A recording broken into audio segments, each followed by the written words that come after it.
Hello friends, welcome है आपका हमारे ऑफिशियल यूट्यूब चैनल में। जैसे कि आपको पता है, मध्य प्रदेश जेल प्रहरी के लिए हिंदी की एक सीरीज स्टार्ट की है हमने, जिसकी आज 3rd क्लास है। आई होप आपने इसकी पहले की क्लासेस देख ली हो। यदि किसी ने नहीं देखी है, कोई फर्स्ट टाइम हमारे चैनल के साथ जुड़े हैं, तो भाई ज़रूर देखें आप वो सारी वीडियोस को। इसके अलावा चैनल को सब्सक्राइब करें यदि इस सीरीज़ को कंटिन्यू चाहते हैं। बेल आइकन को प्रेस करें ताकि इस सीरीज़ का और जो क्लासेस चल रही हैं उनका नोटिफिकेशन आप तक पहुंच सके। ठीक है, तो चलिए अब क्लासेस स्टार्ट करते हैं और देखते हैं आज का क्वेश्चन। अच्छा, आज का फर्स्ट क्वेश्चन देखने के पहले लास्ट वीडियो में मैंने जो क्वेश्चन पूछा था, चलिए पहले उसका आंसर डिस्कस कर लेते हैं। तो 30 नंबर का एक क्वेश्चन था जिसमें मैंने पूछा था राधा कृष्ण में कौन सा समास है। ऑप्शन है द्वंद्व, द्विगु, तत्पुरुष या अव्ययी भाव समास। तो राधा कृष्ण में आप सभी ने कमेंट्स किए थे और सभी ने सही आंसर दिया था। इसका आंसर था द्वंद्व समास। राधा कृष्ण में कौन सा समास है, तो आपने सही आंसर दिया था द्वंद्व समास। जहाँ पे शब्द एक दूसरे के विपरीत होते हैं या बीच में योजक चिन्ह आता है विपरीत होने के साथ, तो वहां पर हमेशा द्वंद्व समास होता है। इसके अलावा द्वंद्व समास के दोनों पद प्रधान होते हैं, कोई एक पद प्रधान नहीं होता है, मेन नहीं होता है, मुख्य नहीं होता है, मुख्य नहीं होता है, इसके दोनों ही पद प्रधान होते हैं। चलो अब क्लास स्टार्ट करते हैं और आज का फर्स्ट क्वेश्चन देखते हैं। दो अथवा दो से अधिक शब्दों से मिलकर बने हुए नए सार्थक शब्दों को क्या कहते हैं। बहुत ही इजी क्वेश्चन है ये। यहाँ पर दो शब्दों के मेल से एक नया सार्थक शब्द बन रहा है, लेकिन किसके मेल से बन रहा है? शब्दों के मेल से। तो जहां पर भी शब्दों की बात आएगी तो वहां पर कौन सा समास क्या होगा वहां पर? तो वो क्या कहलाते हैं? समास कहलाते हैं। शब्दों के मेल से हमेशा हमेशा एक सार्थक शब्द बनता है और वही क्या कहलाता है? समास। ठीक है, चलो आगे बढ़ते हैं। क्वेश्चन नंबर 2, समास का शाब्दिक अर्थ क्या है? संक्षेप, विस्तार, विग्रह या विच्छेद। तो समास शब्द देखो दो शब्दों से मिलकर बना होता है। सम, धन, आस किससे मिलकर बना है? तो ये दो शब्दों से मिलकर बना है, सम, धन, आस से। और इसका शाब्दिक अर्थ क्या होता है? तो इसका शाब्दिक अर्थ होता है ए ऑप्शन में जो लिखा है, संक्षेप। संक्षेप, संक्षिप्त, जिसे हिंदी में, और यदि इसका अर्थ निकालेंगे तो इसका अर्थ होता है छोटा। यानी समास में शब्द क्या होना चाहिए? छोटा होना चाहिए। कई सारे शब्दों के मेल से एक छोटा सा शब्द बनना चाहिए जिसका कुछ ना कुछ अर्थ निकले। चलो 3rd क्वेश्चन की तरफ आते हैं। अब हम जिस समास में उत्तर पद प्रधान हो, उत्तर पद यानी दूसरा पद, मैंने प्रीवियस वीडियोस में बताया है ये।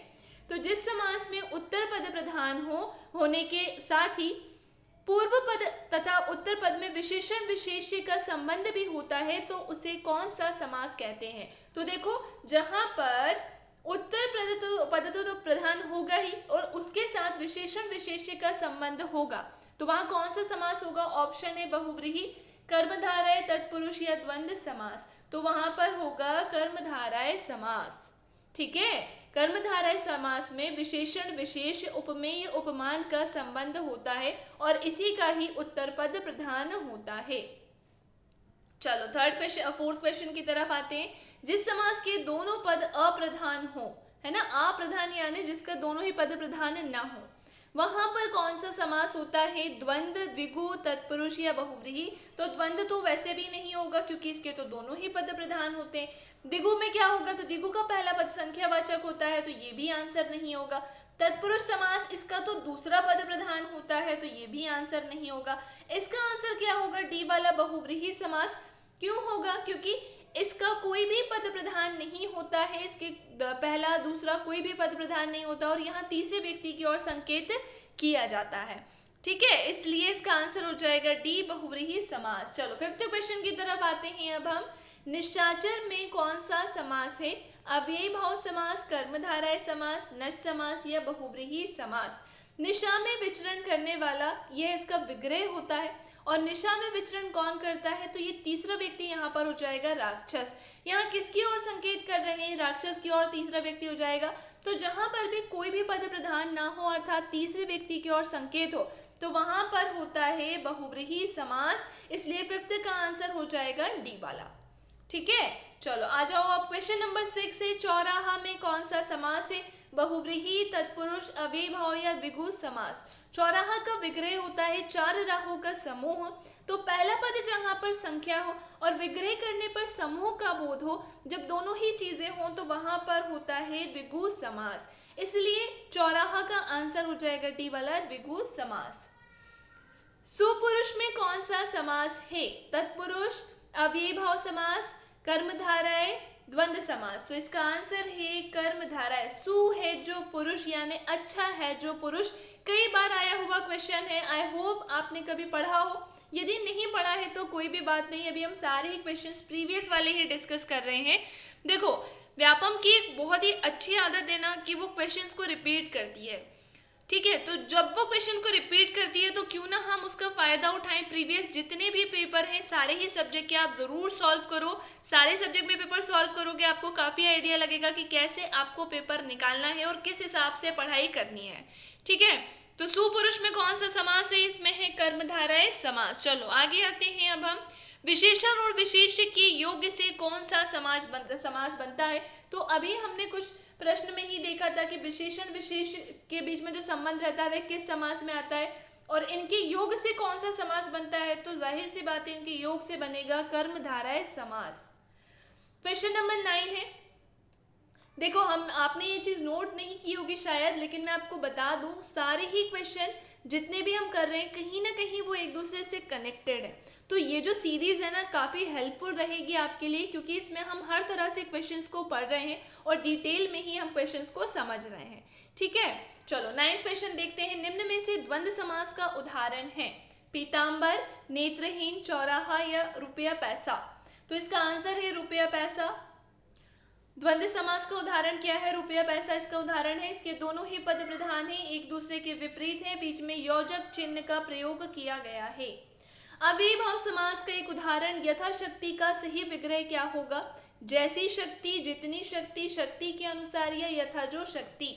तो अव्ययीभाव समास का जो उदाहरण था यथाशक्ति, इसका सही विग्रह होगा शक्ति के अनुसार। क्या होगा इसका सही विग्रह? शक्ति के अनुसार। 11वें नंबर पर है नीलकमल में कौन सा समास है? नीलकमल में कौन सा समास है हमें बताना है। ऑप्शन है बहुव्रीहि समास, तत्पुरुष, कर्मधारय या द्विगु समास। तो नीलकमल में समास है, नीला है जो कमल इसका विग्रह होता है और है जो यानी दूसरा पद प्रधान है, इसलिए इसका आंसर हो जाएगा सी वाला कर्मधारय समास। क्या होगा इसका आंसर? तो इसका आंसर हो जाएगा कर्मधारय समास। चलो क्वेश्चन नंबर 12 की तरफ आते हैं। गौशाला में कौन सा समास है? तो गौशाला, देखो गौशाला थोड़ा गलत लिखा है, गौशाला गा में औ की मात्रा आनी चाहिए, ठीक है। हाँ, अब देखते हैं हम। गौशाला का विग्रह होता है गौ के लिए शाला। किसके लिए? गौ के लिए शाला। और यहाँ पर कौन सा समास है? तो इसका आंसर हो जाएगा तत्पुरुष समास, क्योंकि यहाँ पर एक विभक्ति आई है के लिए, और जहाँ पर भी विभक्तियाँ आएंगी वहाँ तत्पुरुष समास होगा। विभक्तियाँ तो पता है ना, लास्ट क्लास में भी मैंने आपको बोल के पूरा बताया था कितनी विभक्तियाँ होती हैं, तत्पुरुष समास की कितनी विभक्तियाँ होती हैं, तत्पुरुष समास के कितने भेद होते हैं, सारी ही चीज़ें डिटेल में मैंने आपको बताई थी, ठीक है। तो आप इसलिए क्लासेस कंटिन्यू रखो ताकि जो प्रीवियस वीडियोस हम देखते हैं, जो हम रेगुलर क्लास अटेंड करते हैं, वो कहीं ना कहीं एक दूसरे क्लास से कनेक्टेड रहती है। सारे क्वेश्चन एक दूसरे से मिलते जुलते रहते हैं, ठीक है। तो गौशाला में कौन सा समास है? इसमें है तत्पुरुष समास। इसका विग्रह क्या है? तो इसका विग्रह है गौ के लिए शाला। क्वेश्चन नंबर 13, परमेश्वर में कौन सा समास है? ऑप्शन है द्विगु, कर्मधारय, तत्पुरुष या अव्ययीभाव समास। तो परमेश्वर, परम है जो ईश्वर, इसका विग्रह होता है और यहाँ पर भी दूसरा पद प्रधान है, इसलिए हो जाएगा इसका आंसर कर्मधारय समास। बी इसका आंसर होगा, ठीक है। क्वेश्चन नंबर 14 है पाप पुण्य में कौन सा समास है? और ऑप्शन है कर्मधारय, द्वंद्व, तत्पुरुषांता या बहुव्रीहि समास। तो पाप पुण्य एक दूसरे के विपरीत है और इसके क्या है? दोनों ही पद प्रधान है। और ऐसा हमने किस में पढ़ा था? तो ऐसा हमने पढ़ा था द्वंद्व समास में, इसलिए 14 का आंसर हो जाएगा बी, द्वंद्व समास। वनवास में कौन सा समास है? तत्पुरुष, कर्मधारय, द्वंद्व या बहुव्रीहि समास। तो वनवास का जो विग्रह है वो होता है वन में वास। क्या है इसका विग्रह? वन में वास, और इसका आंसर हो जाएगा तत्पुरुष समास। ए इसका आंसर होगा। निम्न शब्दों में से किसमें विसर्ग संधि है? देखिए, फर्स्ट क्लास में मैंने संधि के क्वेश्चंस बताए थे, सेकंड क्लास में मैंने समास के बताए थे। आज की जो थर्ड क्लास है मैंने इसमें मिक्स क्वेश्चन लिए हैं। 15 क्वेश्चन मैंने संधि के लिए हैं, 15 समास के लिए हैं, ठीक है। तो 15 जो क्वेश्चन थे समास के वो कंप्लीट हो गए। अब हम संधि के देखते हैं। निम्न शब्दों में से किसमें विसर्ग संधि है? अतएव, नरेंद्र, सज्जन या सदैव। तो इसका आंसर होगा अतएव। इसका विच्छेद होता है अतः धन एव। क्या होता है? अतः धन है एव। जब हम इसको ऐसे लिखेंगे तो यहाँ क्या लग जाएगा? विसर्ग।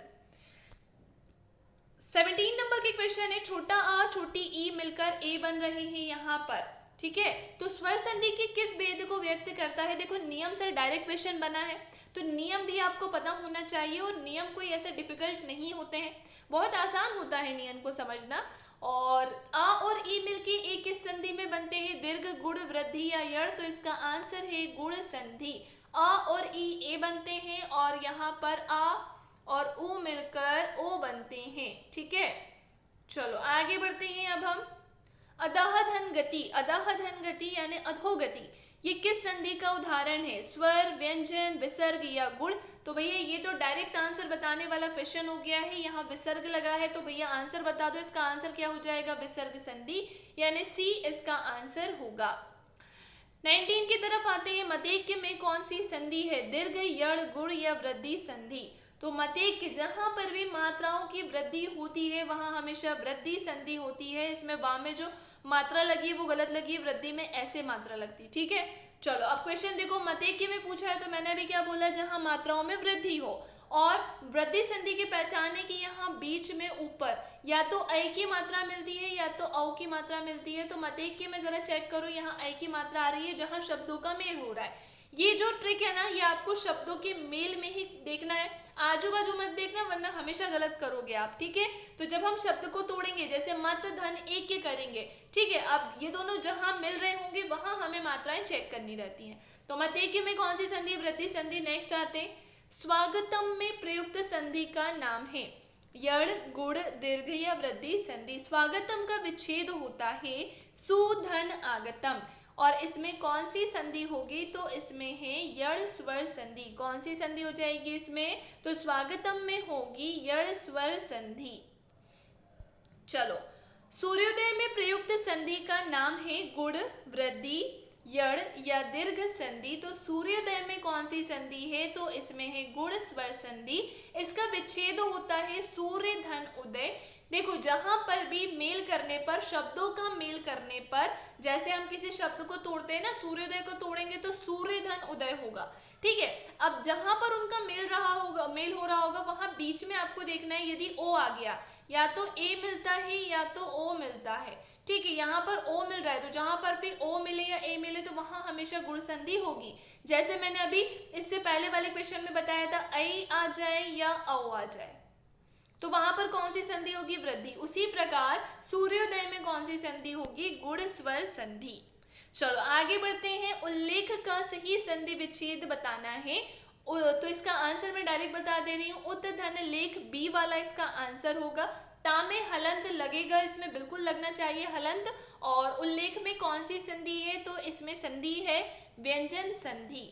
और इसकी ना एक ट्रिक होती है, जैसे उल्लेख लिखा है, अधिकतर ये होता है कि जहां पर सेम एक अर्धवर्ण और उसी का रिपीट जो वर्ण आता है वो पूरा हो, तो वहां पर हमेशा ना व्यंजन संधि होती है। ये नियम हमेशा काम करता है ना, तो बीच बीच में मैं आपको ट्रिक्स भी बताते रहूंगी। चलो, दिगंबर का सही संधि विच्छेद, तो इसका आंसर है बी वाला, दिक धन अंबर, ठीक है। दिगंबर इसका विच्छेद हो जाएगा दिक धन अंबर। इसमें क्या होता है ना, ये जो आधा का है तो ये आधा का बदल जाता है गा में। चलो आगे आओ, नेक्स्ट है क्वेश्चन नंबर 24। सत्याग्रह में प्रयुक्त संधि का नाम है दीर्घ, गुण, वृद्धि या यड़। तो सत्याग्रह में संधि है दीर्घ स्वर संधि। कौन सी संधि है? तो इसमें है दीर्घ स्वर संधि। क्वेश्चन नंबर 25 की तरफ आते हैं। मनः धन भाव, इसके मेल से एक शब्द बनाना है और मनः धन भाव होता है मनोभाव। क्या होगा? तो ये होगा मनोभाव। निहि धन विकार, निहि धन विकार के मेल से शब्द बनाना है तो ये होगा निर्विकार, यानी बी इसका आंसर होगा। उसी प्रकार सन्मार्ग में प्रयुक्त संधि क्या होगी? तो सन्मार्ग में संधि है भाई व्यंजन संधि, बी इसका आंसर है। सन्मार्ग में कौन सी संधि है? तो इसमें है व्यंजन संधि। ऑप्शन नंबर क्वेश्चन नंबर 28 है। अभ्युदय शब्द में कौन सी संधि है? ऑप्शन है गुण, अयादि, यड़ या दीर्घ। तो अभ्युदय जो शब्द है इसमें यड़ स्वर संधि है, इसका विच्छेद होता है अभी धन उदय। और यहाँ पर अर्धवर्ण के साथ या आ रहा है, देखो अर्धवर्ण के साथ या आए या व आए, है ना। यदि ऐसा कुछ होता है तो हमेशा वहां होती है यड़ संधि। ऐसा ही अभ्युदय में हो रहा है तो आप ट्रिक का यूज कर सकते हो, ट्रिक का प्रयोग कर सकते हो। आंसर होगा सी, यड़ संधि। राकेश का सही संधि विच्छेद बताना है तो इसका विच्छेद होगा डी वाला, राका धन ईश। राक धन ईश मत कर देना, और ईश का भी ध्यान रखना, छोटी ई आएगी या बड़ी ई। इस तरह के क्वेश्चन काफी कंफ्यूज करते हैं। जेल प्रेरी में जो क्वेश्चन बने थे वो हम जो ज्यादातर क्वेश्चन बने थे ना वो विच्छेद से ही पूछे थे। विच्छेद कुछ इसी तरह से आते हैं जिसमें हमें कंफ्यूजन होती है ना, तो कंफ्यूज नहीं करना, जितनी प्रैक्टिस करोगे उतना ही ज्यादा अच्छा रहेगा आपके लिए। तो राकेश का सही संधि विच्छेद होगा राका धन ईश। चलो लास्ट क्वेश्चन की तरफ आते हैं जिसका आंसर आपको देना रहेगा कमेंट बॉक्स में। और लास्ट क्वेश्चन है प्रत्युत्तर का सही संधि विच्छेद है। तो 4 ऑप्शन दिए हैं, कमेंट बॉक्स में कमेंट कर बताइएगा कि इसका सही आंसर क्या है। फिर नेक्स्ट वीडियो में हम चेक करेंगे कि आपने जो आंसर दिया था वह सही है या नहीं है। आई होप आपको ये वीडियो पसंद आई हो। यदि वीडियो पसंद आई है तो प्लीज़ आप इसे लाइक करें, हमारे चैनल को सब्सक्राइब करें और अपने फ्रेंड्स के साथ भी शेयर कर दिया करो भाई, ताकि हमें भी पता चले कि ये वीडियो कहाँ तक जा रही है और कितनी पसंद आ रही है। तो आपको पसंद आए तो अपने फ्रेंड्स को शेयर करें, ग्रुप्स में शेयर करें, और चैनल को सब्सक्राइब करना ना भूलें, बेल आइकन को प्रेस करें ताकि इन वीडियोज़ का नोटिफिकेशन पहुँचता रहे। ठीक है, चलो मिलते हैं फिर नेक्स्ट वीडियो में।